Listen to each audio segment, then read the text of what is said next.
Hey everyone, Chris, the commissioner, and Scott, owner of the Maulers, back with another podcast.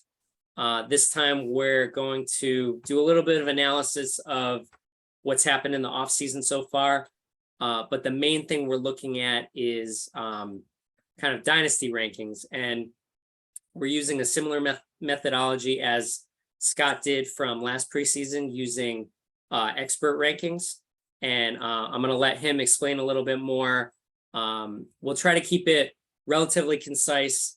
All of these slides have a lot of text and information on them, but similar to other podcasts, if you watch this, you could either pause it or we'll post the slides. So we won't linger too much on each slide. We'll kind of give quick ideas, quick shots, and go on from there. Sounds good. Yeah. So Chris, thanks for setting this up again. I always enjoy doing these with you. But as a reminder of what we did last time, and I know we have some new owners in the league, we did some things the same as before and some things a little bit different. So what we did is we used expert consensus rankings. And again, this is dynasty focus. We just use dynasty rankings. We use Fantasy Pros ECR dynasty rankings for the individual offensive positions. And then John Macri, PFF's IDP guy, released his top 300 dynasty players, and he uses true position and he uses no position left behind as he comes up with his rankings. So he's a single ranker, single expert. You can argue with him more there, but that's who we use for IDP rankings. And then what we did is we used our league scoring system. So we used the past 3 years worth of data. We saw on average, what does QB1 score or LB26 score, and who has QB1 and LB26, and we assigned those points to those teams. The one place that we did a little bit different from last year, we made sure that everyone had valid starting lineups. So if you had 5 quarterbacks that were among your top 11 scorers, we wouldn't give you points for all 5 of those quarterbacks because you could never start more than 2. We also discounted your bench. So we only counted about 4 players extra on offense and defense and gave them a negative multiplier. So they only counted for 75% of their value. This time, so that we could automate it, do it a lot more quickly and have a consistent method we could use from year to year. We took your top 11 offensive players, regardless of position, your top 11 defensive players, and we called that your top 22 score or your 11-11 score. We then looked at up to your next 11 bench on offense and defense and calculated those as offense and defense bench scores and overall bench score. Not all teams had 44 guys that were included in the rankings. So, some of the scores you're going to see are going to reflect that. Some teams had way more.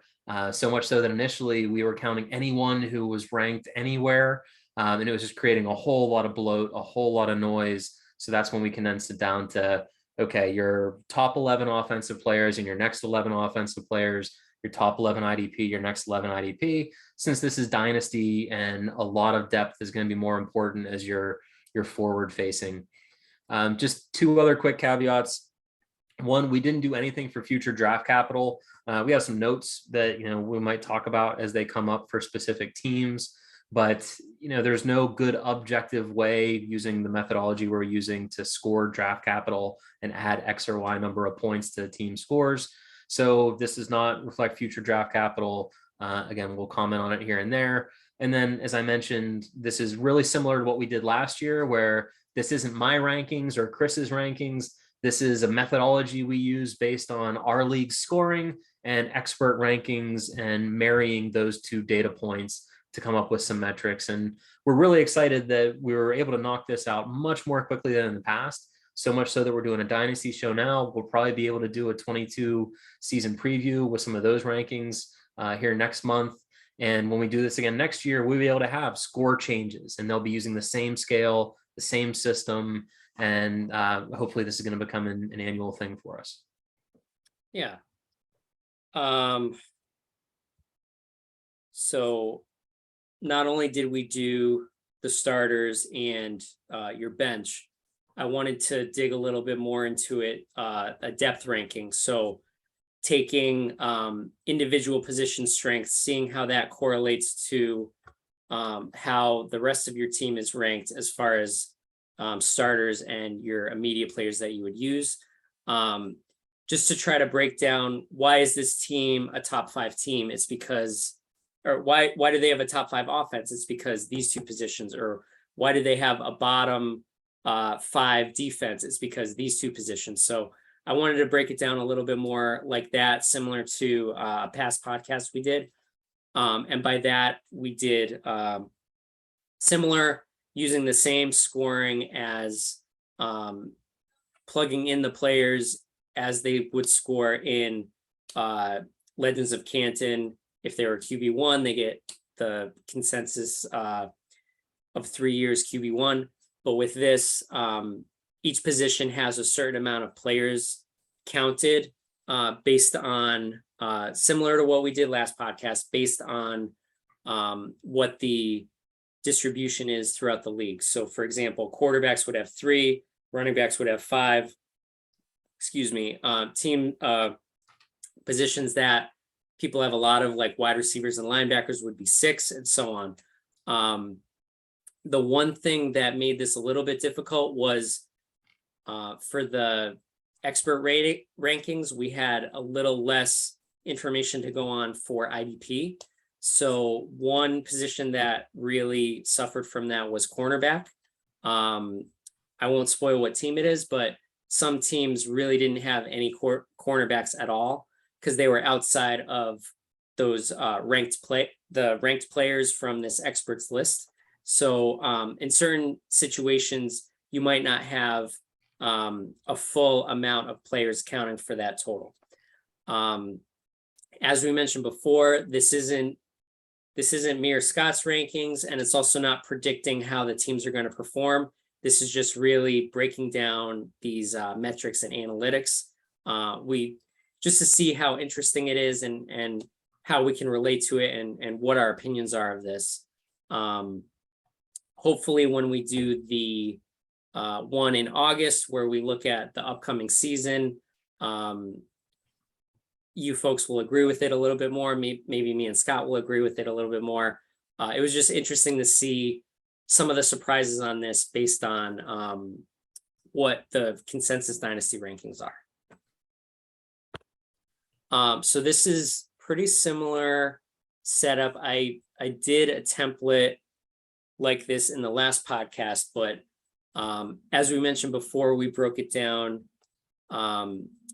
11-11 score is your starters, bench is your players ranked 12 to 22 for each offense and defense. You're going to see the overalls on the left side underneath your overall dynasty ranking. And then on the top right, you're going to see breaking it down: offensive starter, defensive starter, offensive 12 to 22, defensive 12 to 22. Another interesting thing I thought would be, how did these teams change in the offseason, whether it was the key additions and losses counts, any roster movement that was either waivers or trades. Some people didn't do those. Some people had a lot.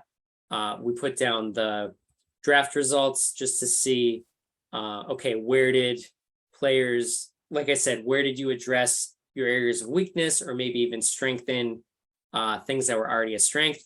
I'm not going to read in detail each one of these because some of these are super long, particularly mine. And then as you can see on the right, that should look familiar. We did the rankings 1 through 24 for the positions. In parentheses, I was using that score that we did from the end of season rankings. They're not going to have a really great correlation there, but I thought it was interesting just to compare those two numbers. How did you perform last year compared to what should your dynasty ranking be moving forward?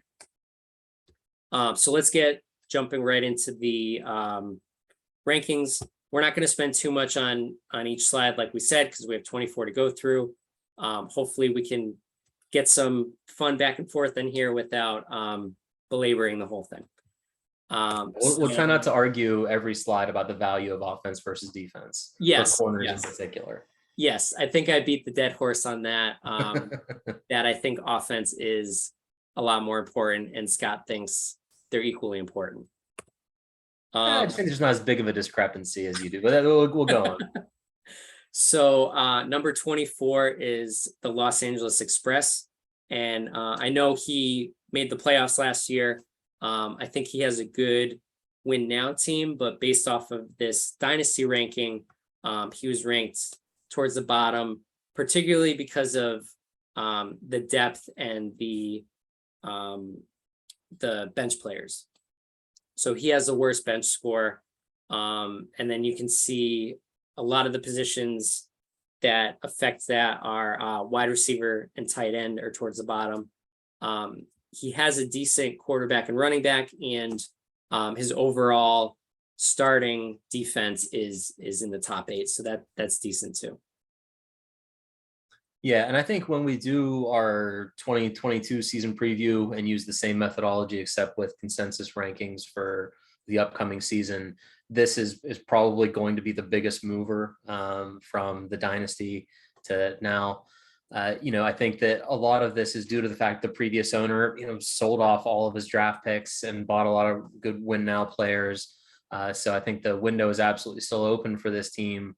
But when you think about dynasty rankings as trying to predict who's going to be a top player at their position in 3 to 5 years, he's got a lot of guys that can be contributors likely for 1 to 2 years. But there's going to need to be some churn as we look forward to the dynasty. But now he has a full complement of picks that are his to do with whatever he wants in the draft next year or between now and then. But yeah, I think it's a lot of the points that you brought up are pretty accurate. I do think it was interesting how he used the draft picks that he had. I feel like in a lot of places it added to that win now. I mean, Desmond King is a player that I cut at the very end of last season because I was trying to improve my draft position.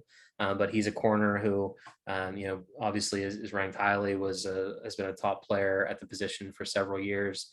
But he was able to get some guys at the end of the draft who are going to be able to be not week to week starters, but occasional spot starters for him. But again, that helps him for this year, but not necessarily for dynasty, other than Marcus Jones, who I love. I have Marcus Jones in every single league that I'm in.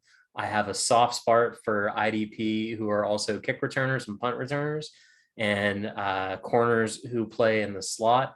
And so I think Jones can just be a phenomenal player. He's the only rookie who I have in every one of my leagues.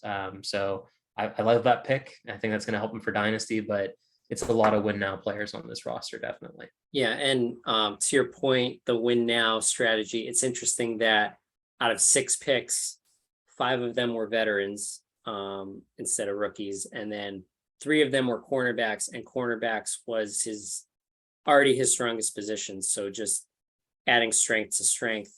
So it's just kind of interesting the distribution on that. Okay, so number 23 is the Los Angeles Dons. I'll let Scott start on this one.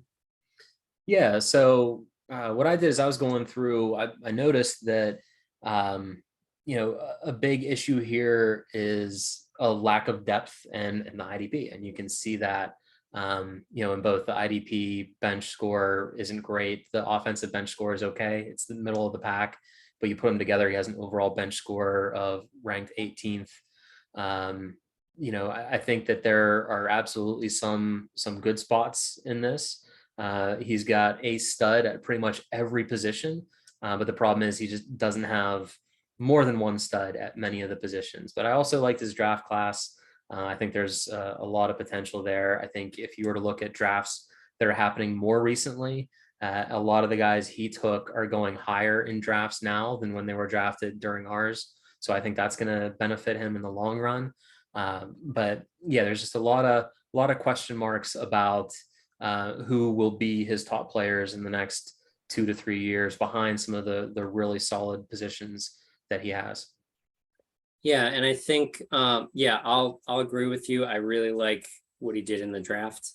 Focused a lot on offense, which is what I would do as well, and then picking up some pretty solid sleeper defense towards the bottom. He has 2 really good young quarterbacks that are going to be good for a long time. His wide receivers are really good. Overall, he had a really young team, and I think that's why He didn't perform as well last year and kind of had a higher draft pick. But as you can see, based on Dynasty, his offensive starters are number 6. So that's really good. His defense just across the board based on this consensus is quite low. And the fact that his starting defense is 24 and his starting offense is 6, and his defense is so bad that it lowered his overall starters to 23. That shows how his offense is not necessarily overcoming that, despite it being really good. So defense is just where he'll ultimately have to focus. And as I keep banging the drum on, you can much easier improve defense. So he has his offense set. I don't think it'll be too hard in the next year or two to bring up that score for defense. Mm-hmm. So number 22, Cleveland Crush. His team is built very similar to Los Angeles Dons. Really good offense, really bad defense, unfortunately. Kind of similar strengths in the same positions, quarterback and wide receiver. His offensive bench is actually a little bit better than the Dons. That's probably what's bumping this up a little bit by one spot, but kind of the same, very similar to what we mentioned with the last team. Yeah, and when I was just looking at them, so we did these scores. We actually did them probably about a month ago at this point. And so as we were getting ready for tonight, I just kind of went through and looked at rosters and see what I noticed that I thought would be helping or hurting their score. And the IDP definitely jumped out. I mean, you can disagree with John Macri, you can like somebody else more, you can think all IDP rankings are garbage, but there's just a lot of question marks there. And if you look at that IDP bench score, that IDP depth score, it's 22.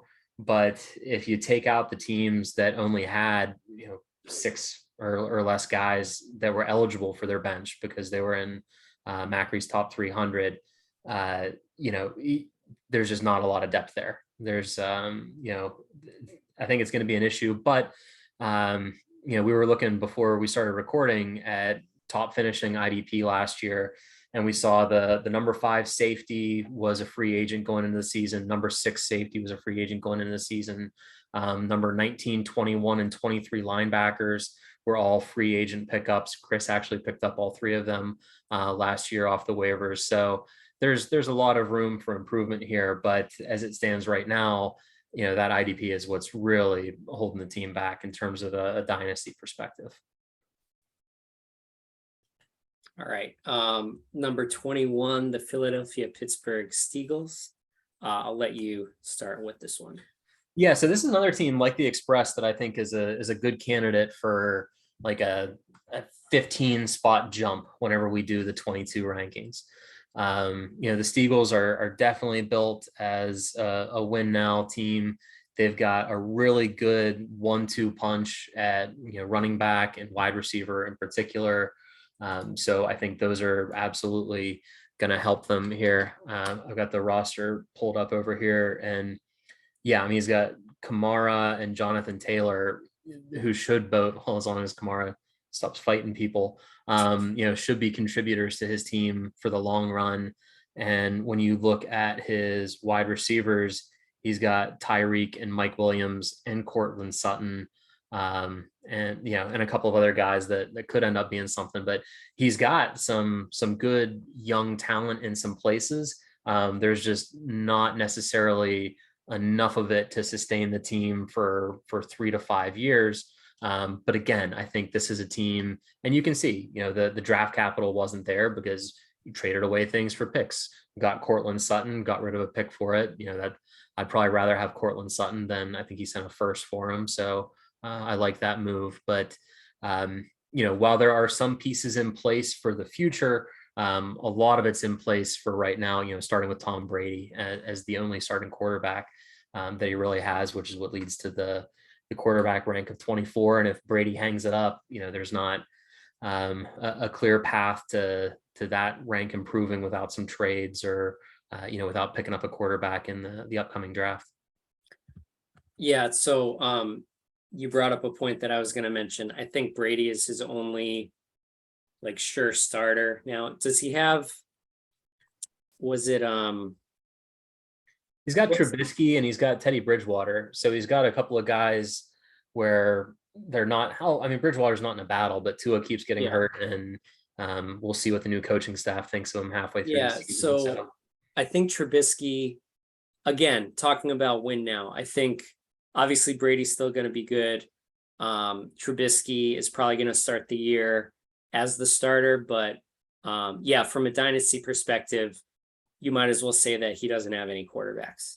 Um, and if Brady didn't unretire, uh, I'm sure he would have made a move for a quarterback this offseason if he didn't have Brady. So that kind of bought him another year and allowed him to still. He made the playoffs last year. I still really think he's going to make the playoffs again. But quarterback is really the only thing that's hurting him on offense here. As you mentioned before, running back's really good. I like his wide receivers and tight end. He added even more to that in the draft. I think he made smart picks despite not having a first or a second.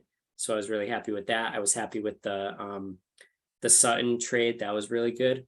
I think he got that from Anthony after I sent him to Anthony. So I kind of like third degree of separation gave him Sutton. So I hope he's successful for you. yeah, I think Brandon Ayuk is the most passed around player. Though, Yes. I think he has one copy of him has been on at least 4 rosters this offseason. I had him on my team, had him and traded him a total of 4 or 5 times, I think. And he's ultimately on my team again, but I traded him away 3 times, I think. So you just can't. Yeah, I can't quit him. Yeah, so this is another kind of pattern of defense is bringing down what I think. If you look individually at the offense, individually this offense is good. Quarterback is what's holding it back. So that that 15 offensive starter is a little deceiving, but ultimately the defense brings us down in order to make the 2 overall scores at 20. All right, number 20, the Miami Hooters. I'm sure he expected to be number 24, so he's making progress, which is great. If you look at it, his offense is actually really, really good for Dynasty. The way he built it was really heavy on the wide receivers and the running backs. And pretty much all of his running backs were hurt last year, so that helped him still have a really high draft pick. And he kept hammering away in the draft with more running backs and wide receivers. I loved that. So I'm really impressed by his draft. He picked up another quarterback, Tua, by making that trade. He did lose probably 2 top 3 players at their position, McCaffrey and Chase. But I mean, he had the depth to do that. And I know that he's building draft capital. So it'll be exciting to see what he does next year. But overall, I like what he did to improve his team. Offense is very, very good. Defense is pretty bad for depth. He has the worst bench depth. And I think definitely what contributes to that is he has virtually no defensive backs. If you look at his roster, I think that might be deliberate as like let's not use the word tank, but as a soft boost to his draft position, because he knows he's not going to win this year. So I like what he's doing with offense, and then still putting himself in a position to build from there. Yeah. So when you look at his IDP bench score, I mean, it's just miles behind. And it's because he only had a handful of guys that were even ranked outside of his top 11. His top 11 is pretty average. He's got some players there, but his IDP depth score was 469.26 points. The next lowest was almost 1100. So there was a pretty sizable gap there. But the funny thing is, he has the smallest gap between him and the person ranked behind him. He edged Clayton out by 1.23 points in their overall team score. So that was a real coin flip. But yeah, if this was like super dynasty rankings of who has the best looking team for 2030, trying to think 8 years in the future, I think that his score would be higher. I think if half of these rookies have a single good season, his score will skyrocket next year. And he also loaded up on draft capital for next year as well. So he's definitely still in that building phase, getting momentum. And really all it's going to take is a good year from a lot of these guys, and his overall ranking will jump a lot next year. And honestly, another draft like this one, I think this was a pretty good draft for him, especially there at the top. A lot of people had or have Burks as their number one wide receiver, and he got him at 114. He got the consensus clear number one running back in the class. So yeah, there's a lot of guys who just need a little bit of success, and we'll see the score jump a whole lot next year. And if it's hit and miss, he's got a lot of picks for next year too. So if we scored draft capital, his dynasty score would definitely be higher than this.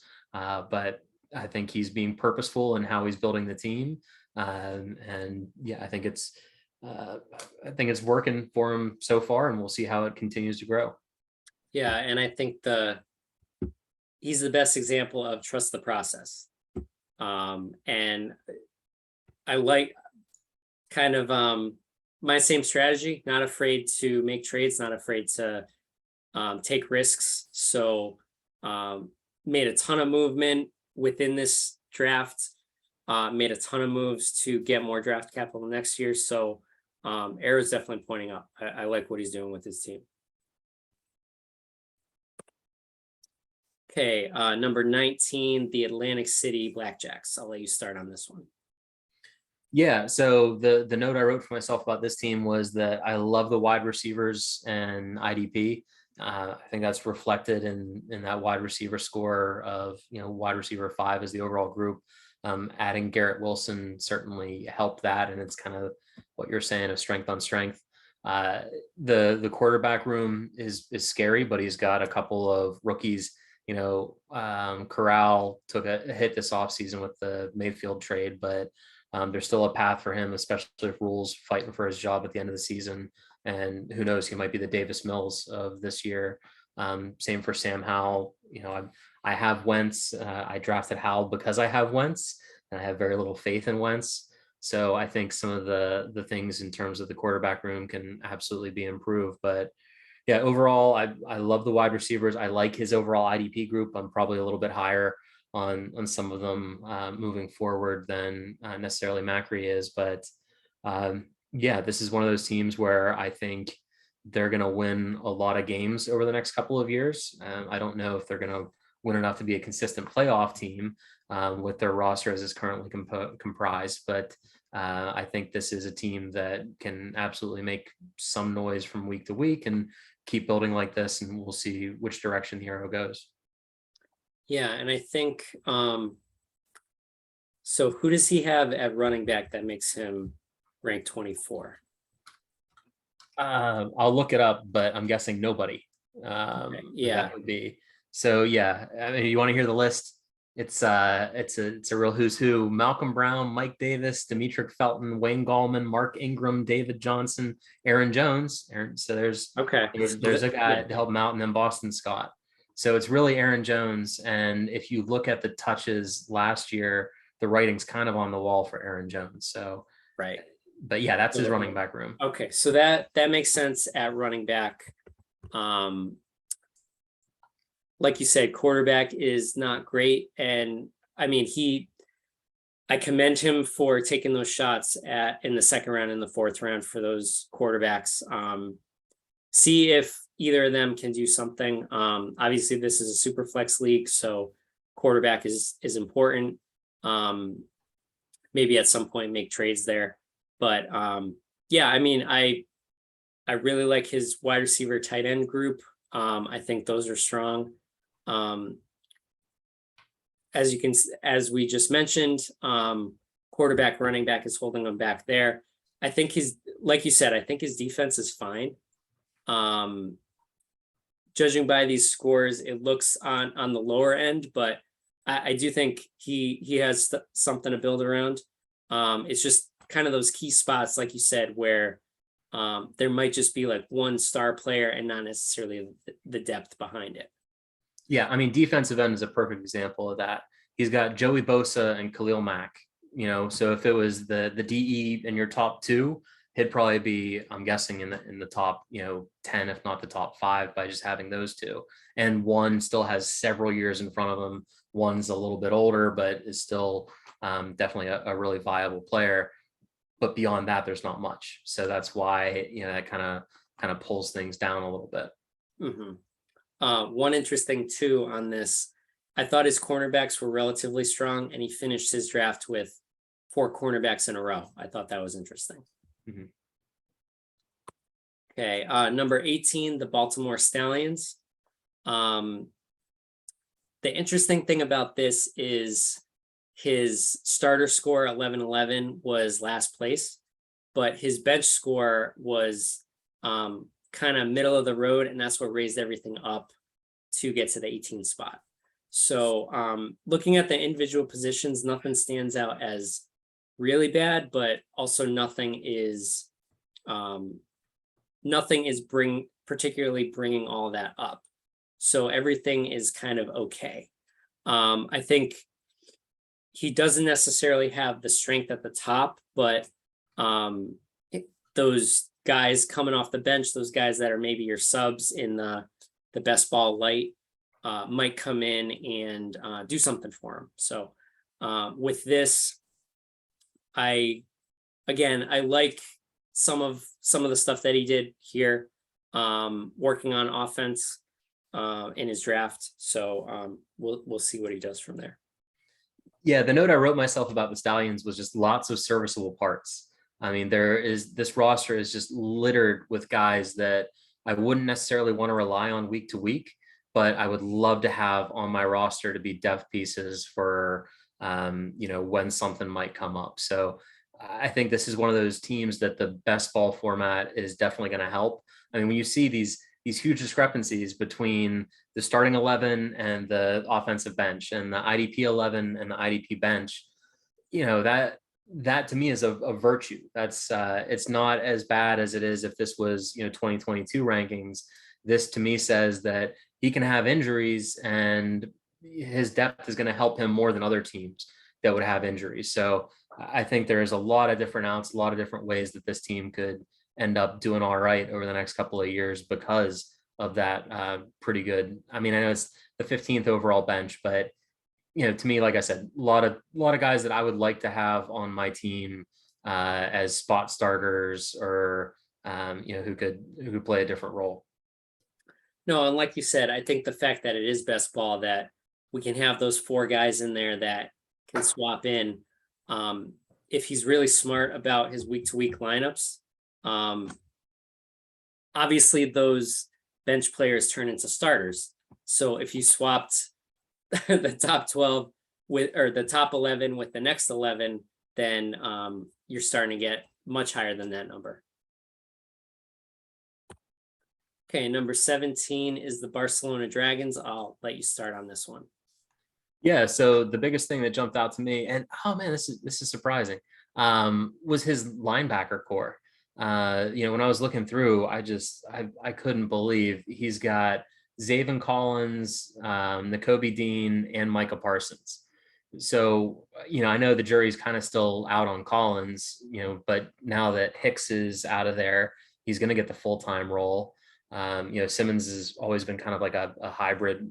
They like to blitz Simmons a lot, so Collins could end up patrolling the middle there and scoring a lot. I could see him having 3 of the top 5 linebackers, and we know linebacker is the highest scoring IDP position usually, moving forward for the next 3 to 5. So I'm surprised to see his LB score where it is, but I think that's because really beyond those top 3 guys, then we're getting into the Devin Bushes, Jawan Bentley's, I'm not even sure who his 6th guy would have been. But that I think that's just such an awesome core of linebackers to build around. And that was the the big takeaway that I had for his team. And I think that, adding Hutchinson is a big part of the benefit to his defensive end score. Again, this is another team where I'm seeing Pure Strong go as high as the third round in some drafts that are happening now with current rookie drafts. Velas Jones is getting some good buzz. So, he's old, but, still he'll be, 28 in 3 years. It's still prime for wide receiver age. And I'm a big Penn State homer, so I love the Jahan Dotson pick. But yeah, I think this is another one of those teams where there are some real strengths on the roster and some weaknesses on the roster, and that sort of had it end up being a little bit below average. But you see the volume of picks, the amount of youth on the team, and half those guys hit, then his score jumps a whole lot next year because he's got a lot of outs. And with his draft, he has Dotson obviously as a really strong wide receiver there, but it definitely looked like he focused a little bit more on safe IDP picks, which I think is good as far as kind of building up a foundation and having guaranteed points. But I guess the fact that his individual positions were ranked a little bit lower, in his position, I probably would have focused a little bit more on offense. That's just me, but I do like what he did as far as which defenders he did pick. So again, that was kind of building on a strength that he already had. I also think that a lot of these things are, like you said, relatively good towards the top, but just not necessarily having the bench. So like he has 3 awesome linebackers, but that's not necessarily going to be enough because you need to start at least 11 defenders. So I think that's where like his IDP bench score suffers a little bit. Yeah, and I just got to say before we move on, of all the breakdowns we've done, that was by far the most crisp breakdown I've ever heard. You started off by complimenting him for having, high floor IDP draft picks, and then like 5 seconds later, it was like, but you should have taken offense instead. So I just had to call that out. That was just so that encapsulates your dynamics so perfectly. Okay, good. You're definitely on brand. You're consistent. Yes. Okay, number 16 is the Northern Kentucky River Monsters. I really like the team that, or I really like the name that Rob changed it to. So really getting in the spirit of this league, always changing. So as an aside, but his team, I think, is definitely on the rise as well. It was ranked lower, and he had a lot of early picks, but he made plenty of trades and really boosted his offense here. So just all of these wide receivers in blue that he traded for, Claypool, Gallup, DK, and Devonta Smith, I think those are going to go a long way in improving his offense. His quarterbacks last year basically scored nothing. Well, at least I should say, Watson scored nothing. So that lowered it. And then now in Dynasty, maybe not in 2022, but in Dynasty, that's what raised his quarterback score a little bit. So his offense in general is pretty good as starters and depth, but his bench definitely takes a hit there, and specifically his defense. Yeah, and as I look at his roster, I see a couple of sure things here and there, but I see just a ton of boom and bust potential. He's got more guys that could be finished as the number 1 guy at their position or finish outside of the top 24 than pretty much any roster that you'll see as you go across the board. So, the good thing about that is if just a handful of them boom, then he's going to be in a lot better spot. He just doesn't have a lot of high floor guys, outside of some of the moves that he made. I think Gallup is a pretty safe play for the long run. So is Metcalf. But CEH has a lot of weird chatter going on about him. So does Claypool. So we'll have to see how some of those pan out. But he has a team that, it's definitely on the up. He had a lot of draft capital and used that for a lot of proven commodities, and he has a great amount of depth on his offense. So there's a lot of ways for this team to be successful if some of the guys pan out. But even, looking at veterans, it's going to be interesting to see what happens with Zach Moss next year, because he probably won't be in Buffalo anymore. What's going to happen with Rashad Penny, because, he might get the touches this year, but they don't draft Walker if they have a commitment to Penny. So, there's a lot. And hell, Desmond Ridder. I mean, his quarterback room is Trey Lance, Jordan Love, who the hell knows, Desmond Ridder and Deshaun Watson. He could end up having this if Ridder is somehow able to get that starting job by the end of the year with Drake London and Kyle Pitts as your top two weapons. I mean, that'd be a great fantasy spot to be in. Or he could be nothing and they could draft a quarterback next year. So that's a great example of a guy who could be, a QB1, so like a top 12 in his position, or could be a habitual backup. So, interesting to see how the team is being built. I do like a lot of the moves and getting some slightly less dart throws, and a little bit more consistency, but a lot of boom bust potential in this team. I could see it having some, 480 point weeks and some 220 point weeks. Yeah, and I think, like you said, it really starts with the quarterback position. Dynasty compared to 2022 is a huge discrepancy. Even hypothetical. So if Watson is suspended, if Love and Ridder don't play anytime soon, and then if Jimmy G is competition with Trey Lance, that could be not much at quarterback this year, but it could also be 2023 has 4 starters. So like you said, it's really interesting how there's really no middle ground. It's either going to be awesome or pretty bad. So, I mean, it's exciting to see that. And hopefully he would have the draft capital to keep doing this, similar to what I said about Hooters, doing this kind of productive soft tank. If certain positions aren't that good, he still benefits from having a high draft pick the following year. All right, number 15, the St. Louis Gunners. I'll let you start on this one. Yeah, so this is probably the biggest hodgepodge of a roster that I was able to identify.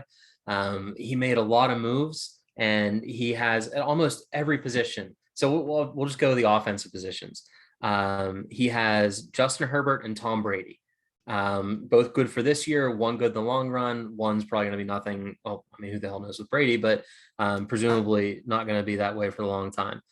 James Conner and Antonio Gibson are his top 2 running backs. His top 2 wide receivers are T. Higgins and Allen Robinson. At tight end, it's Pat Freiermuth and Tyler Higbee. He just has this, one guy who's on his way out, one guy who's ascending at like every single position. And so I think that's why his dynasty score is kind of middling. And I wouldn't be surprised if his 22 score is also kind of middling, because as you go through the roster, it's hard to see which direction he's necessarily going. He's got a lot of good dynasty pieces. He's got a lot of good win now pieces, but there's just not an overall theme as you look at the roster. And I think that's reflected in some of these scores. I agree with that. He's made a lot of moves, probably second or third most in the league. I like the idea of focusing on positions to try to improve. He's focusing on his offense, trying to improve that. I guess he's trading away offense to get offense, but always trying to look to how can in some way can I make this position a little bit better, maybe at the sacrifice of another. As you mentioned, some of his players aren't necessarily going to be contributing factors in 2 years, 3 years. So that's why his score is towards the middle. He did win his division last year. His division's going to be considerably harder this year. I think it might be the hardest division in the NFC. So that'll be interesting to watch. But or maybe I'm thinking of a different one. But I know he has a lot more competition this year, so it'll be interesting to see that. But overall, I like the direction he is going. I think on offense, I like. Sorry, for the draft, I like what he did on offense. Some of those are a little bit more dart throw rather than safe floor. But if some of them hit, then he improves his bench score even more. What's interesting is his wide receiver score is so low based off of this, because I do think his wide receiver group is better than that, but maybe it's just because of depth. And then I was a little bit surprised too with defense. For me, linebacker is, even though I totally push defense to the side, linebacker is the position I look at the most that I build on. And I thought his linebackers were a little bit better, but maybe based off of this, they're not, because I know they finished kind of towards the middle last year. Number 14, the Rochester Brigade. Now we're starting to get to teams that are pretty balanced on both sides, not necessarily either no glaring weaknesses or their strengths have an equilibrium to their weaknesses. So with this, I guess you kind of look at the positions on the side and you see half of them are in blue and half of them are in red. So maybe that's the latter that I just mentioned. Overall, it looks like he's relatively down the middle, but particularly quarterback and wide receiver are super strong on this team. Linebacker super strong. He didn't have too many picks, but I also think that's because he traded them away in order to improve some of his starters. Yeah, and one of the big things that jumped out to me about his team is, if it was just the quarterback who was rated by 2 instead of 3, I think he's in one of the best spots moving forward because he's got Josh Allen and Matt Stafford.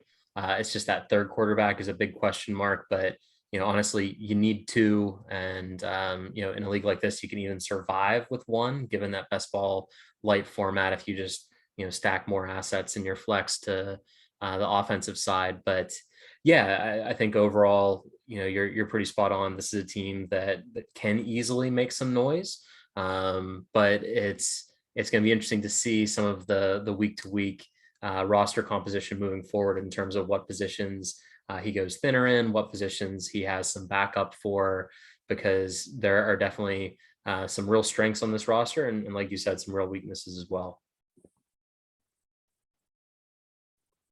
All right, number 13, the Duluth Eskimos. I'll let you start on this one. Yeah, so for Duluth, I think a big boost to his score is his corners. Yeah, I see they're number 2. Like you mentioned, John Macri didn't rank many corners. I think he only ranked 24. He ranked like 70 some linebackers. So there's some nice face validity to that he's ranking more players at positions that we tend to care more about from an IDP perspective. But the Eskimos just happen to have several corners who appeared in the rankings. And so that was a big boost for not only the IDP score, but the IDP bench score. But overall, I like what he's doing. This is another new owner who inherited a team. I think the draft class was a good one. I think that there's definitely been some movement in reshaping this team to make it his own. And, I think defensive tackle is a solvable, streamable issue. So, if I had to have one IDP spot that was red for a dynasty, I'm okay with it being defensive tackle or even corner, because that could be addressed without ever having to address it from a dynasty perspective. So the defensive tackle is good there. And on offense, the quarterback room is definitely concerning. But I'm a big believer that you can always find guys out there, and the guys he has this year are set for this year. He's got Jalen Hurts and Jared Goff. Neither one of them are going anywhere this year. It's just there's questions about them moving forward. So I mean, he's got time, he's got assets, he's got things where he can make moves. And, overall, I like how this roster is put together, and especially the moves that he made in terms of draft picks and some subsequent actions. Yeah, and I think you and I had this conversation closer to when the draft was happening. This might be my favorite draft out of any team that is in this league. This is exactly the style of draft that I do. Really hit on offense, offense, offense in the beginning. Also capture the falling value. I basically love every pick between pick 15 all the way down to pick 602. So every single one of those picks I really, really, really like. I even traded for Justin Ross. I like that pick so much.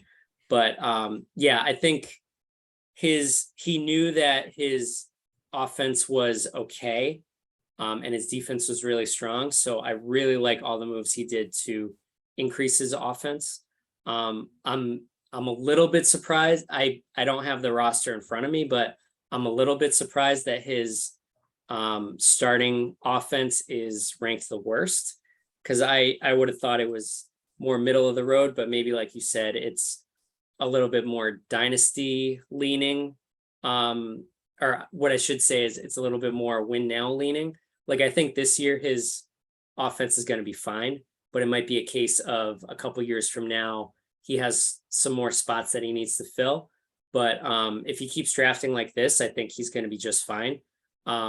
He's also shown that he's not afraid to do the waivers. He made a ton of waiver moves, some trades too. So I definitely feel like he is someone that is going to make those moves to make his team better. And he already has a really good defense. It's just focusing on a couple of those key offensive positions to increase his starters over there. Number 12, the Canton Bulldogs. Despite him only having 3 picks, I like all 3 of those picks. So he made the most out of that. I really like that. I like him trading for Mooney and Michael Thomas. I think those improve his team a lot too. He already has 2 of the best tight ends, so that's just adding even more to his offense. Again, I'm kind of surprised that his offense starters are ranked that low, but his offense bench is really good. So that's kind of what we said about another team where, because this is best ball, certain weeks you can kind of swap those numbers between your starters and your bench, because some of those guys are going to start to mix into that. So I definitely think he's good there. Overall, his bench, I think, is pretty solid, especially on defense. So now we're starting to get into overall scores that are ranking in the top 8. So he has the number 8 bench. Yeah, and I think, again, this is another one of those where I'm going to be really curious to see how his QB score changes when we go to 2022. Because I get that Mariota may not have a future, Goff may not have a future. He has Mahomes too, though. So I suspect those guys are going to be rated much higher for 2022 than they are for Dynasty. So I think that's one place where he's already going to see a big bump. I mean, he has both of the premier tight end. I shouldn't say both of. There's a couple. I mean, Andrews and Pitts, but he's got Kelsey and Kittle, who are getting older but haven't shown any decline yet, especially Kelsey in terms of age and no discernible decline. Kittle is always an injury risk, but that's about it. But he also has Dawson Knox. So he's got just a great tight end room in a tight end premium league, where if we're thinking about this for the next 2 to 3 years, real good spot. If we're thinking about 4 to 5, it'd probably go down a couple of pegs, but I think he's in a good spot. I think this is one of those teams that looks like it's built well moving forward, and will probably be scored pretty well whenever we do the 2022 rankings as well. And the other thing I like about his team is he also has some real dart throws on it, but the dart throws that he has have a higher floor, I'd say. So when you look at like a Jamison Crowder, he is going to score several weeks. Tyler Algier, even if he doesn't end up being the guy, he's going to have a role. Kenny Gainwell, same sort of thing. He's just got a lot of guys who might not ever ascend to the top 12 at their position, but have a pretty safe floor. And I think that's part of what's helping out his scores a little bit here.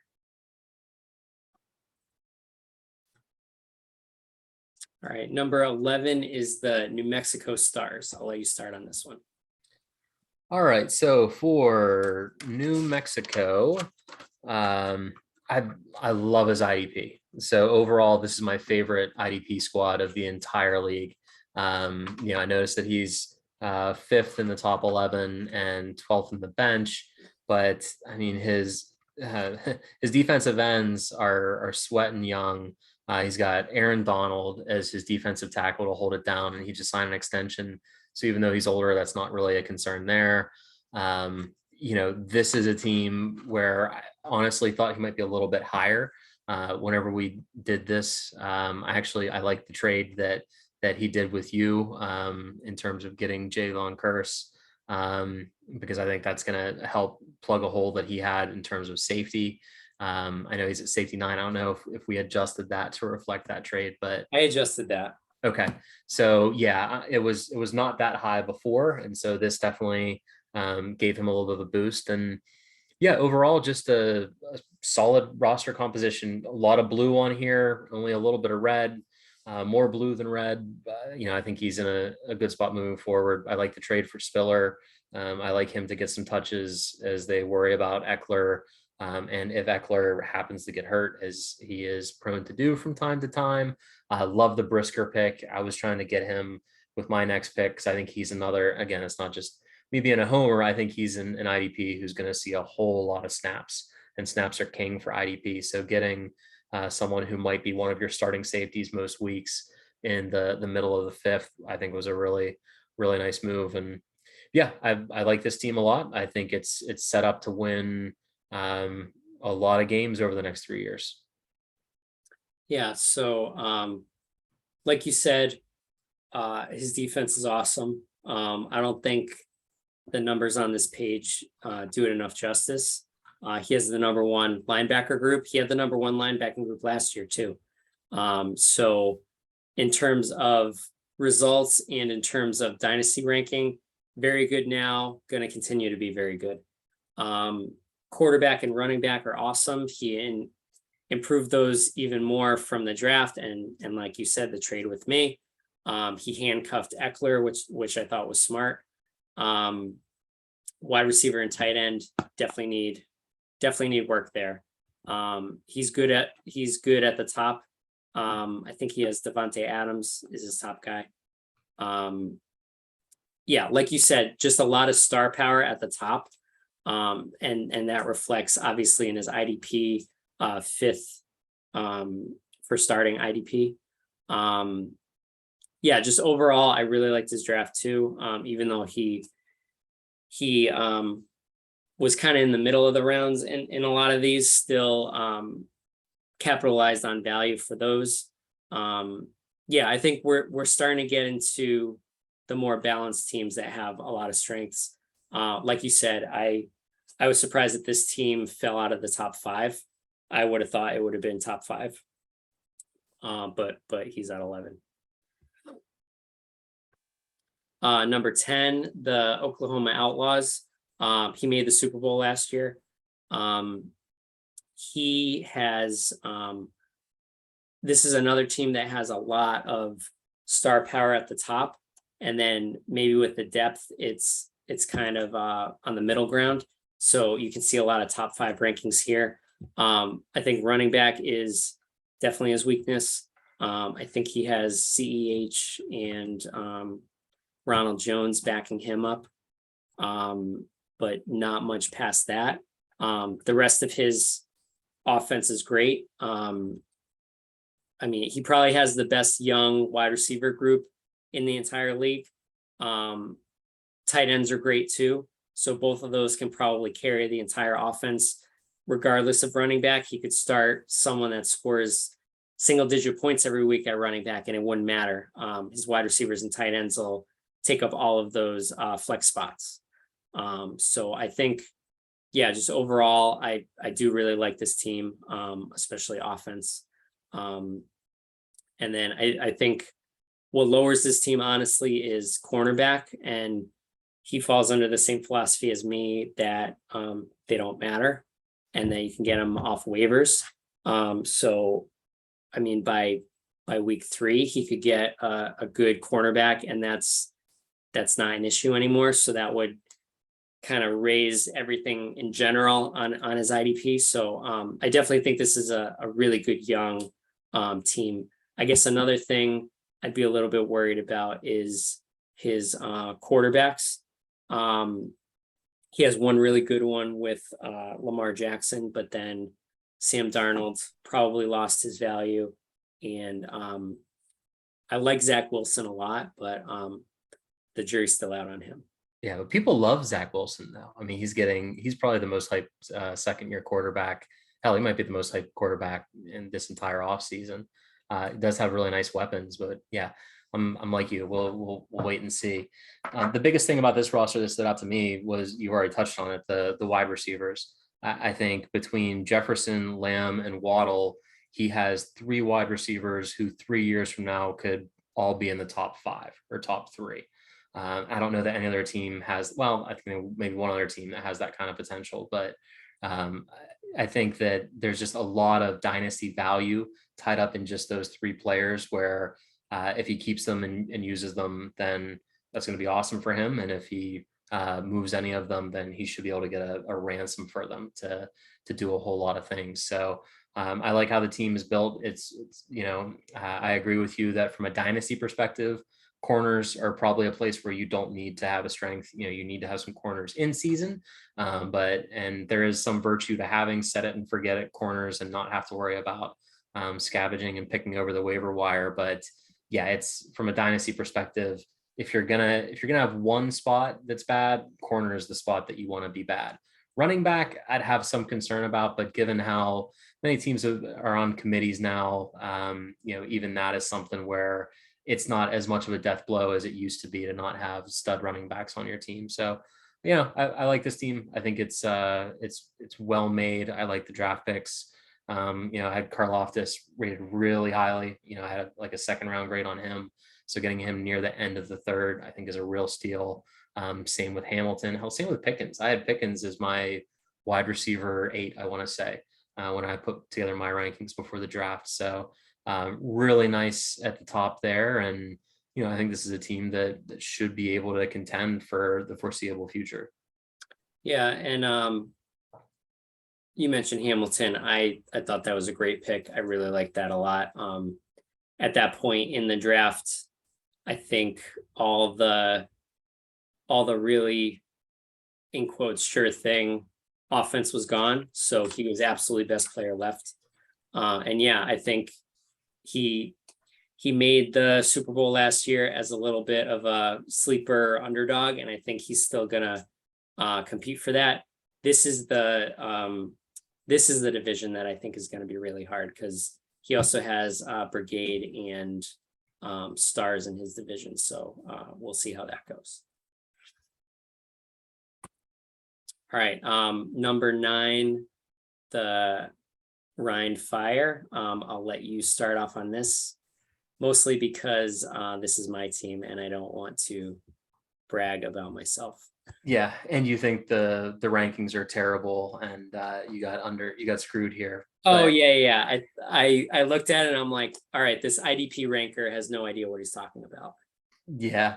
So yeah, it's almost, I don't want to say meaningless to assign you a dynasty score, but when you look at the key additions and key losses, you could be the number 1 team next year. You could be the number 24 team next year. Your roster now is not what your roster is going to be. So, I do think that to the extent that you keep your roster somewhat intact, there are some interesting things. I think you have a stable quarterback room. I don't think you necessarily have many quarterbacks that have that real super high end potential, but you have really solid, safe scoring quarterbacks, which is a nice position to be in as someone who doesn't really have that. I mentioned I can't think of any other team that has three guys that could end up as wide receiver, top 5 wide receivers 3 years from now. Well, you have 4 of them, with Debo, London, Cup, and Jefferson. So I'm not surprised to see that number 1 score there. And really, when I looked at your IDP, I know this is part of your philosophy and everything, but I think your IDP is going to get a big bump when we move from Dynasty to 2022. I get you might not like Macri and where he's coming from, but I get it. If you look at your roster with clear eyes, I don't see many of those IDP being there in 2 to 3 years, but I see a lot of them contributing and being ranked pretty well this year. And as you can see, you took a bunch of dart throws near the end of the draft on IDP. So if some of those hit, it'll help a little bit. But you didn't throw as many darts in that direction. But I mentioned we're going to talk about draft capital a whole lot. I think it is noteworthy that you got an 8th round pick and $5 in your waiver budget for the year. So at least I guess you could still do more trades. I was going to say for the foreseeable future, this is what your roster looks like, but yeah, all bets are off when it comes to your team, man. Oh yeah, I think I made 2 trades in the last week, so I'm still gonna do it.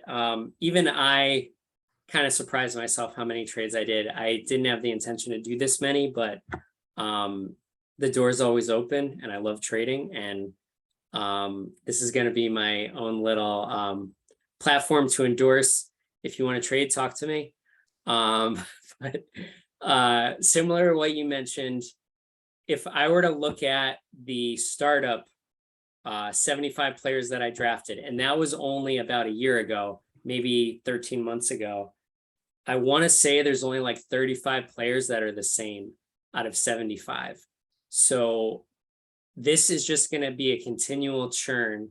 I had a good team last year, and I got rid of a lot of those players for what I think is an incremental increase. It might have been a wash, but I had fun doing it. And on paper, I can look at it and say, hey, my team's good.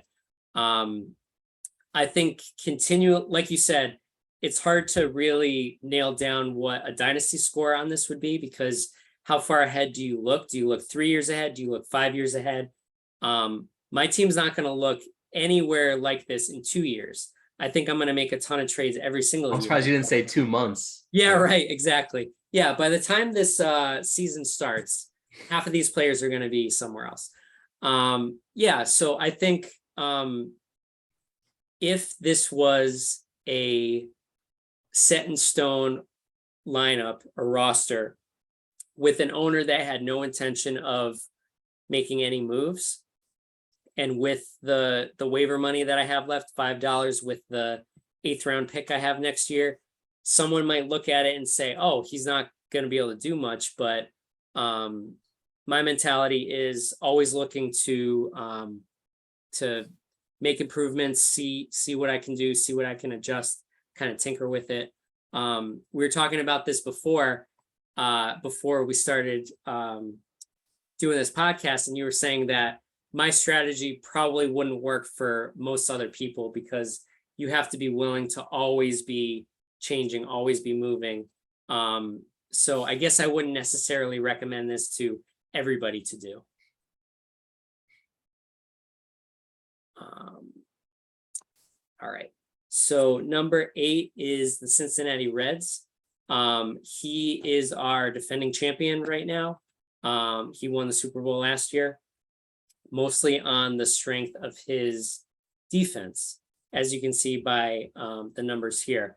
But his defense is so good that it overcomes the offense, and his starter score is number 5 overall.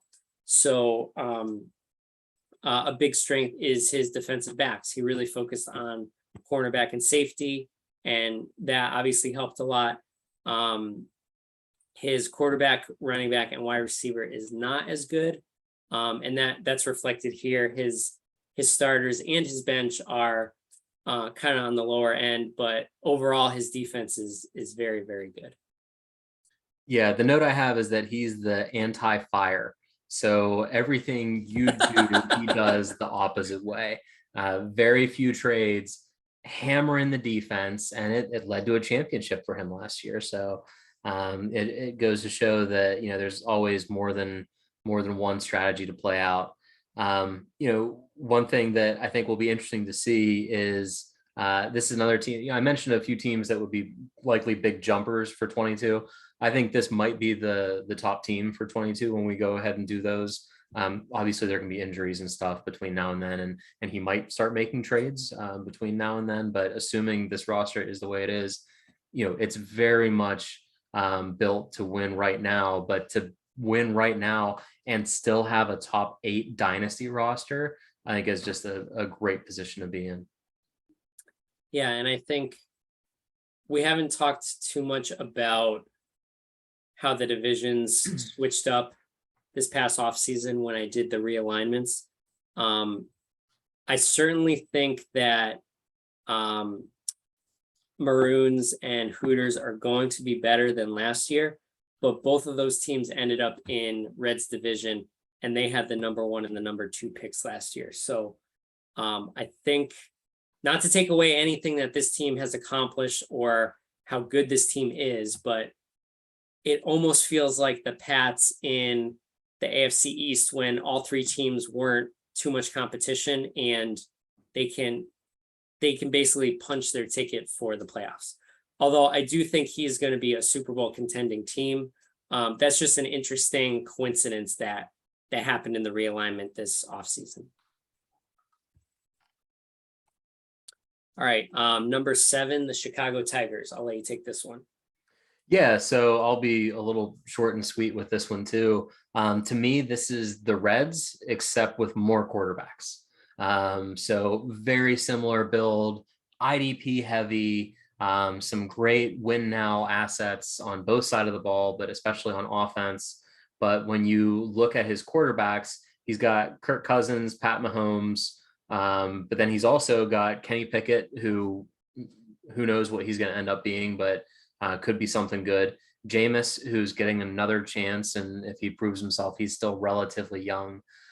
So I think he's the Reds, but with more quarterbacks. Yeah, and I think I agree with that 100%. And if anything, his defense is even better than the Reds, because the Reds was focused on defensive backs. But I know in the startup, when I was watching the Tigers with his strategy, he was just like in on the linebackers very early. I love doing linebackers, but he had 5 guys that would be the number 1 linebacker on most of the other teams in the league, and he has 5 of them. He can't even start all of them because we can only start 4 of each position. So his defense is very, very, very, very good. Not only for this year, but for Dynasty. And that's reflected here. He was the best team in the AFC last year. The Reds, I want to say they matched up with each other in the playoffs, and I might be remembering incorrectly, but the Reds made it to the Super Bowl and the Tigers did not. But I think the Tigers are very likely to win their division again and be a Super Bowl contender. And they were one of the best teams, and mostly from the strength of the defense.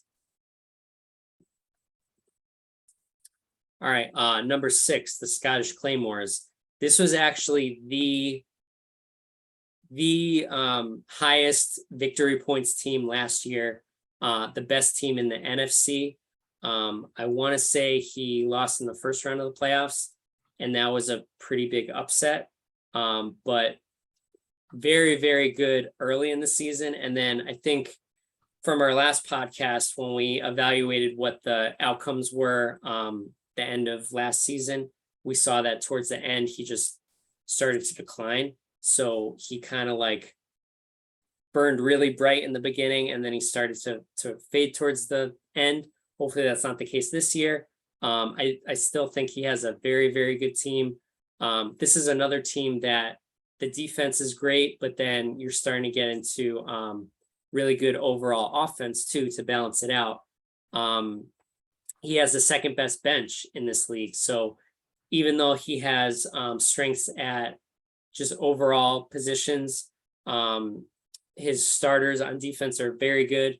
His starters on offense are okay, but his defense overall boosts everything up. Yeah, and honestly, this is one where, I feel like I'm repeating myself, but this is another team that I think is going to be really high for 22 as well, and has this high rank for Dynasty. So to the extent that he just keeps doing what he's doing, he's going to be in a good position now and moving forward. I was surprised that the quarterbacks rating was as low as it was, and I think it's because the requirement of three. He has Kyler Murray and Matt Stafford.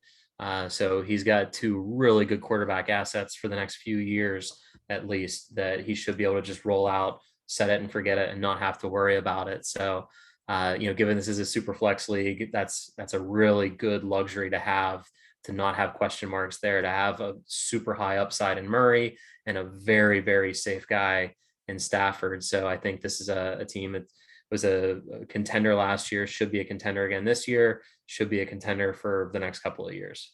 Yeah, and one thing I want to mention too, I really like what he did in the draft here. His first three wide receivers, I think all of those guys definitely have a shot to contribute right away.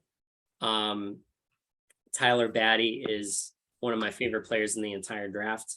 I really like him in this spot. I think I took him in a similar spot. So definitely tackling an area that was okay, his wide receiver. So I really like that as addressing an area that he wanted to improve. Number 5, the Pottsville Maroons. I'll let you start with this one.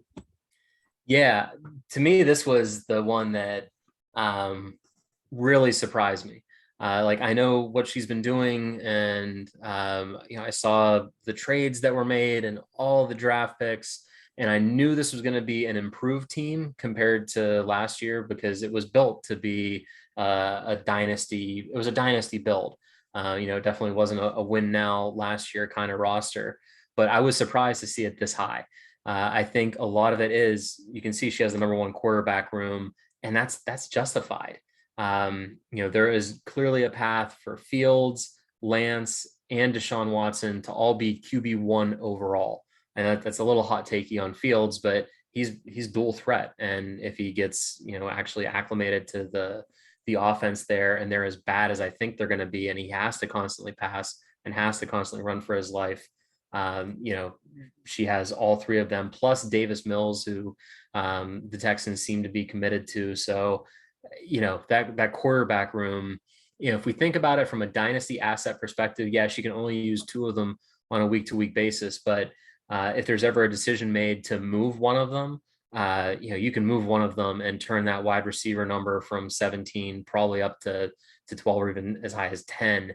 If you get a couple of solid wide receivers, which you should be able to get for a top tier quarterback. So this was a little bit of a surprise, but I mean, loaded at I'm sorry, not running back. I love not only the quarterback room, but the wide receivers as well, with Jamar Chase there as sort of the anchor. I'm still higher on Rondale Moore. She's got Olave. So it's really Jamar and everything else, but that's still not a terrible spot to be in. So yeah, I think that especially if you were to account for draft capital, because she's still acquiring future draft capital, the ranking would have gone even higher. But I think it was a good draft, especially with the IDP that were taken around the middle rounds. And I get what she's doing. I wasn't as sure last year, but based on the quality of picks and how some of the assets that she acquired have matured, this still feels a little high, but I get it. I get why the number is this good. Yeah, and I think it's definitely this high because of dynasty, and it's definitely this high because of the quarterbacks. Very similar to Rob's team. The quarterback scored virtually nothing last year. So she was able to get a high pick but still have those players in place as the foundation moving forward. So that was great in order to get Brees Hall right there. So I love what she did in the draft. Everyone from first round down to the 7th round, I love all of those picks right there. Really improved her wide receiver room. Getting Chase, he could be the number 1 wide receiver. She did give up a lot for him. If I'm remembering correctly, I think she gave up her own first round pick next year. So in her case, hopefully it's not a top pick again. I think her team is very much improved, but she did give away, like I said, the couple first for Chase, and then Akers is a pretty good player to give up too. But I mean, her running back room is still pretty decent. A lot of her defensive positions are good. So I mean, the ranking is relatively justified, but quarterback is really what's anchoring that. Number 4, Scott's team, the Pittsburgh Maulers. So I'll start on this one. I think overall, Scott's team is really good. He was leading the division all the way up until the final week, and then Outlaws kind of squeaked in to the playoffs. Now Scott gets to be in my division, so that'll be a nice battle there. Overall, he has one of the best bench groups, both on offense and on defense. I think mostly what was holding you back was quarterback, but I think getting Pickett is great there. You got Howell to handcuff Wentz a little bit. Tua is going to be better too. So I think that quarterback group can go up. Tight end is obviously great with Pitts. Your running back and wide receiver are pretty good. I think they're better than what the 11 ranking is there. I'm not as familiar with your defense. I don't know if those defensive end and linebacker rankings are justified, but I thought you had a little bit better defense than what that suggests. So yeah, I really like what you did overall with the draft. Both of those wide receivers were kind of my tier below the big name guys. I would have loved to get either one of those guys. And even Cody Barton, I think he's going to be a starter with Wagner out of there. So yeah, I overall, I like the direction that your team's going. Yeah, well, thanks. Yeah, and I very intentionally built it to have a deep bench because one of the things that killed me last year was just injuries. I was really snake bit there for a lot of the year, and I was able to still, accumulate some victory points despite all that. So, if it ain't broke, don't fix it. So I've just decided to add some more depth, and yeah, I'm really happy with my roster. And even if I know Tua should be better, will hopefully be better. But if not, I got his handcuff. So I'm doing a lot of handcuffing lately to hedge some bets that I'm making. But yeah, I'm happy with my team. I'm happy with the ranking, and other than the defensive ends, I'm not sure exactly what I did wrong there, because I've got Nick Bosa, Sam Hubbard, Von Miller, Jason Owe. So yeah, I'm happier with my defensive ends than that. My linebackers, I'm not surprised that that's red. I'm putting a lot of faith in Cody Barton actually being something and being a week-to-week starter for me, because I don't really have a whole lot of depth there, especially from a dynasty perspective. I think having guys like Hicks and Bobby Wagner are going to help me for 22, but I was honestly surprised that I was as high as I was for linebackers. But yeah, I'm happy with this. Happy to be in the top 4, and happy to be ahead of you since we're in the same division. Yeah, I think you're going to make a really good wild card team this year, to be honest. Very kind of you to say.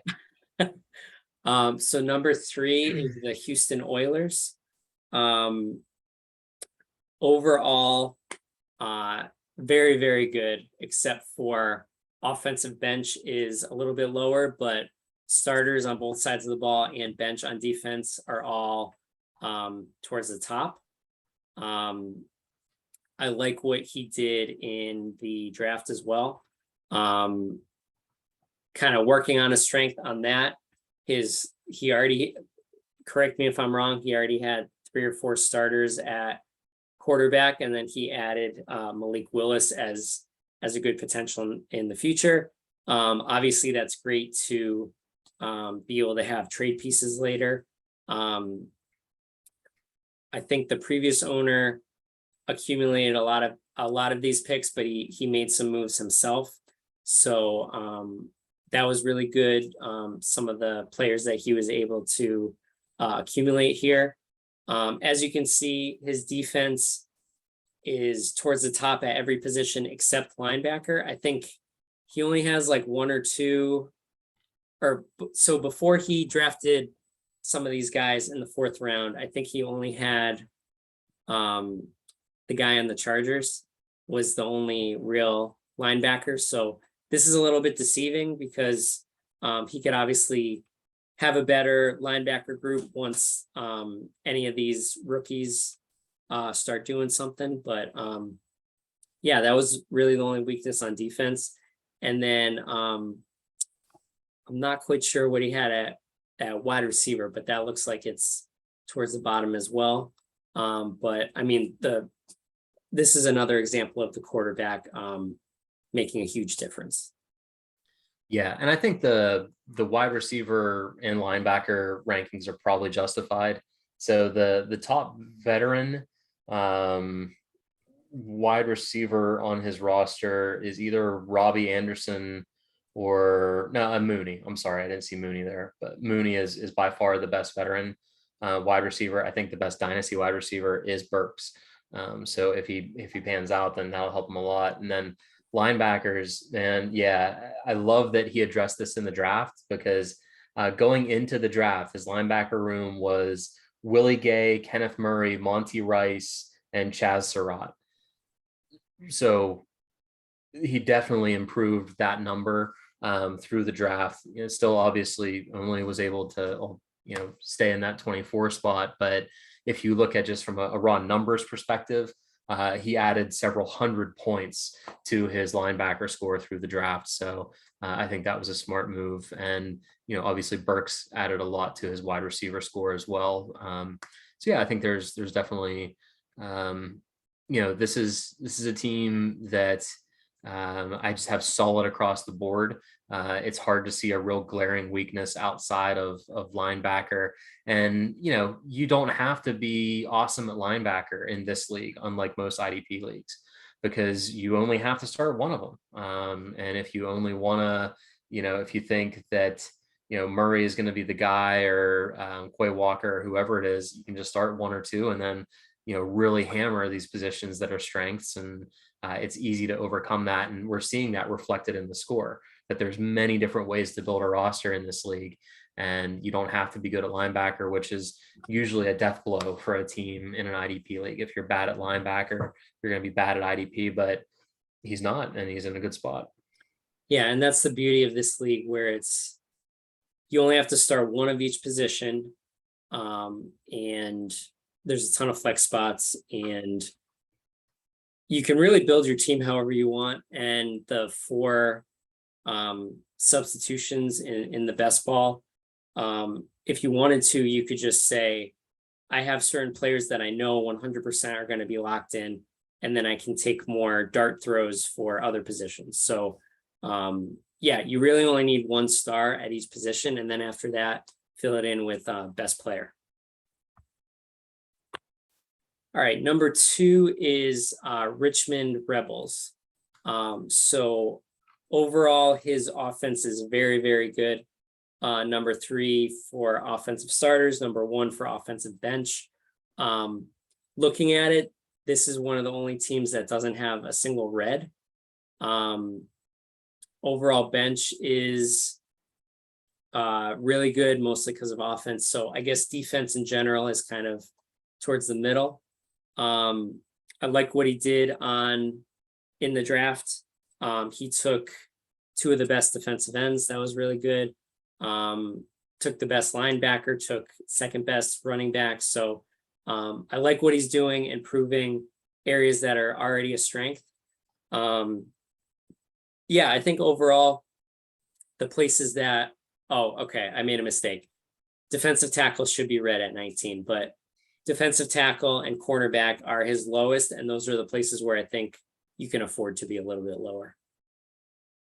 Yeah, I agree. And, when you look through his roster outside of defensive tackle and corner, the top, man, probably 2 to 4 players he has at almost every position look like they'll be his top 2 to 4 players 4 years from now. And it's really hard to say that in a dynasty league, but he just has such a good core of young talent at every single position, where he is built where if he doesn't do any trading, if he keeps his picks, if he makes decent picks, if he keeps using them to address weaknesses, like the linebacker might have been a little bit of a weakness. So, he hammered that with Devin Lloyd in the second round, adding strength on his strength with Thibodeau and Walker. So, I think this is a team that I'm surprised it wasn't number one, just by virtue of how many good young studs he has in virtually every position.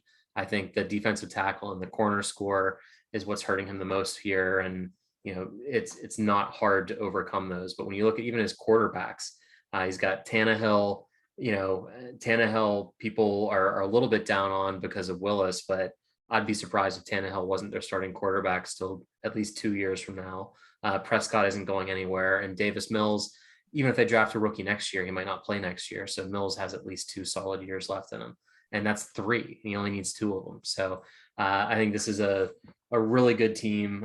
If I was voting, I'd probably vote this one number 1, because I think the things that are addressable are easy to address, and he doesn't trade away his draft capital. So if he wants to address it with picks like he did this year, he'll be able to. If he wants to address it with picks for players, he's able to. So, I think once you factor the draft capital aspect into it, I think that would be enough to maybe jolt him to number 1. But we also have a very deserving number 1 too. So I'm not trying to take anything away from him. All right, and number 1 is the San Antonio Gunslingers. I'll let you start on this one. Yeah, so I went into this team in part because I know the owner looking for a weakness to needle him on, and I really couldn't find one. He was another very, very active owner in terms of trading.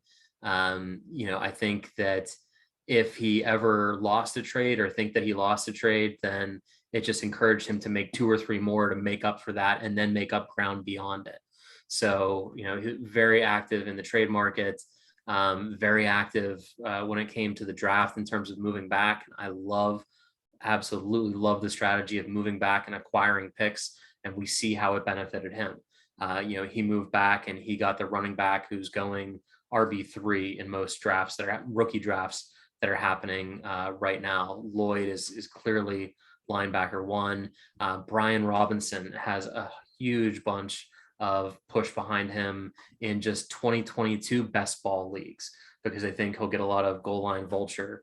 And he got him, where did he get him? There at the end of the 3rd. So used his picks really well, made smart trades. I said if we included draft capital, that Trey might overtake him. I didn't realize how big of a gap there was. He has a 600-point lead on number 2. He doesn't have as much draft capital because he's acquired things, but I mean, he has not had much draft capital in the past and has been able to use what he has wisely in terms of moving it or using it. So I think this is a very deserving number 1 team that I expect to see, in the top probably 3 at least when we do the 2022s. Yeah, like you said, I cannot find a weakness here. Strengths across the board. I think even even the wide receiver being 13, I don't think it does it justice. Has a very good wide receiver room there. Running back first, and it's not even close. I love his pickups of Cam Akers and Christian McCaffrey. I think he got them at kind of a reduced cost as well. Yeah, just starters and bench are both number one. Not much more I can say that hasn't already been said.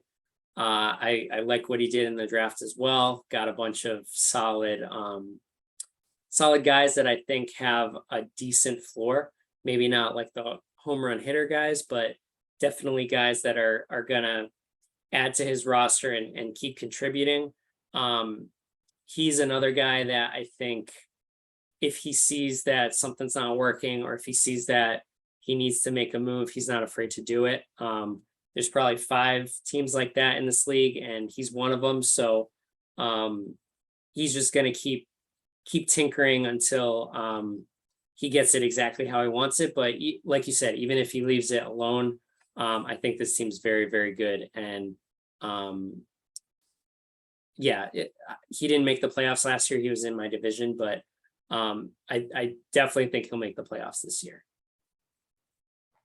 Yeah, I think so too, and I think he'll be a habitual.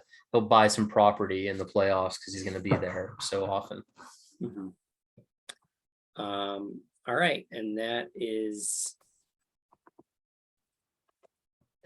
all. Do you have any closing thoughts? No, this was fun. Like, I know this went longer than we'd planned, but I feel like it didn't go nearly as long as it could have if we would have kept chopping it up. We follow this league pretty closely and all the movement in it, and so it's fun to reflect back on what's happened. But I'm really excited to do this, as an annual thing moving forward. Mm-hmm. Now that we have a little bit easier way to collect the data and analyze the data than as much as we were doing by hand last year. And I'm also looking forward to the 2022s. I think that's going to be a lot of fun too, to take a look at and see how things change, how things are different. And yeah, this is always fun, man. Yeah, I always enjoy this, and it feels like we're doing things that are informative, but also it's kind of just chit-chatting about fantasy football. So I always enjoy doing this. Definitely looking forward to doing a preseason 2022 sometime in August. Really curious to see how these numbers compare to those. I think we're definitely going to see a lot of I don't know how many teams are going to fall. I think there's going to be a lot more teams that are win now, so they'll be ranked a lot higher than they are in this. I think age probably played a huge factor in a lot of these rankings. And I hope everyone who watches this enjoys these. Haven't gotten a whole lot of feedback, but if there's other things that folks want to see, if people want to participate in this, or if we want to do some polls or kind of crowdsource, we can do that as well. Get some more ideas in here. Me and Scott are really analytics number guys, but if we want to do something that's a little bit more like lighthearted and more opinion based, we can do that as well. So I hope everyone enjoys these. I know me and Scott really like it. We put a lot of work into these, so hopefully you enjoy this one and you enjoy the upcoming one that we'll do for 2022. All right, thanks everybody. See ya.